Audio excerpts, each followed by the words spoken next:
Cervical radiculopathy, often abbreviated as CR, is a condition many people encounter, especially as they age. It typically results from degenerative changes in the cervical spine leading to nerve root compression.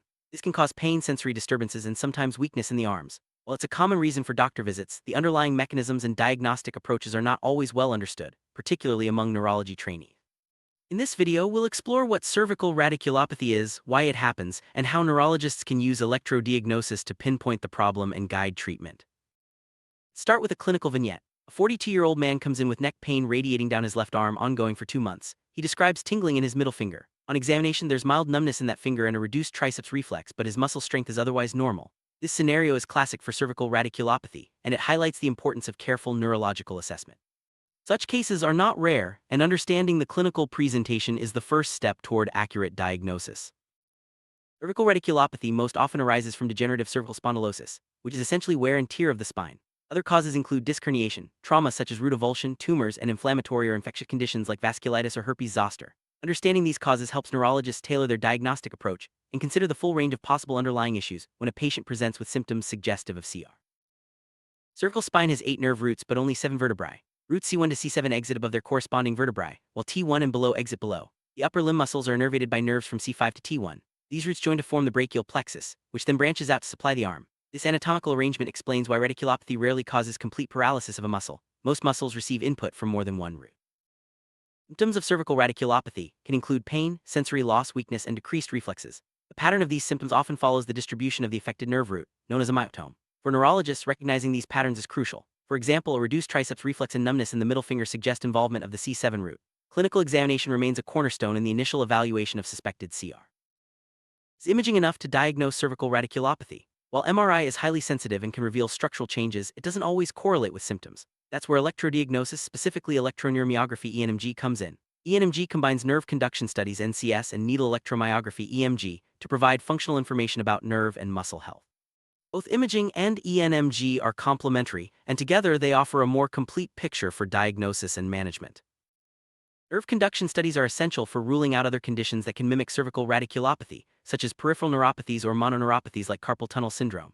In CR, sensory NCS are usually normal because the dorsal root ganglion is spared. Motor NCS may show abnormalities only in severe cases, especially when there is significant axonal loss.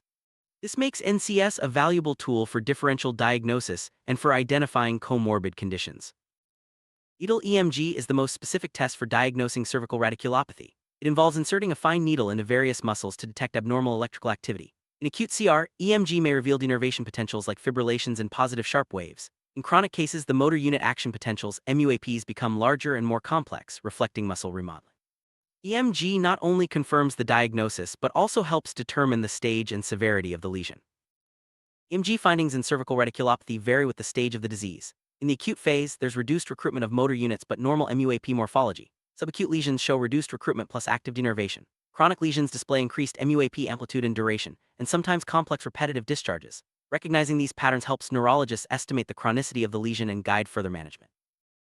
Thorough EMG evaluation for cervical radiculopathy should include at least 6 muscles, covering different myotomes, and always include a paraspinal muscle. This approach increases the sensitivity and specificity of the test. It's important that at least 2 abnormal muscles are found, each supplied by different peripheral nerves but the same root, to confirm the diagnosis. This protocol ensures that the findings are truly due to radiculopathy and not another nerve disorder.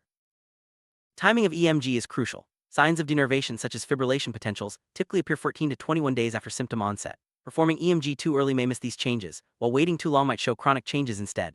Active denervation can persist for years, especially in distal muscles, and may indicate ongoing nerve injury. Understanding when to perform EMG helps neurologists capture the most informative findings.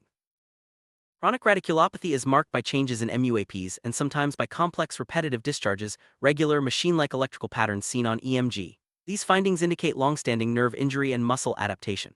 Chronic lesions may also have periods of pain flare-ups, and ongoing denervation can be detected even years after the initial injury.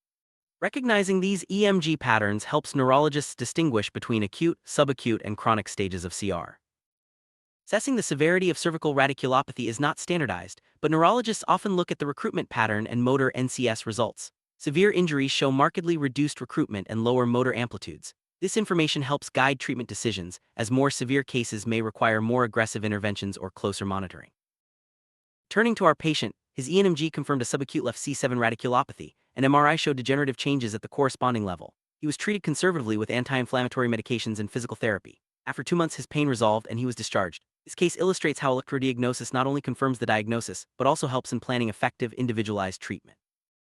Summary: electrodiagnosis, especially needle EMG, is a highly specific tool for evaluating cervical radiculopathy. It provides valuable information about lesion location, chronicity, and severity, and helps rule out other conditions. For neurologists, understanding the principles and protocols of ENMG is essential for accurate diagnosis and optimal patient care. Combining clinical examination, imaging, and electrodiagnosis leads to the best outcomes for patients with cervical radiculopathy.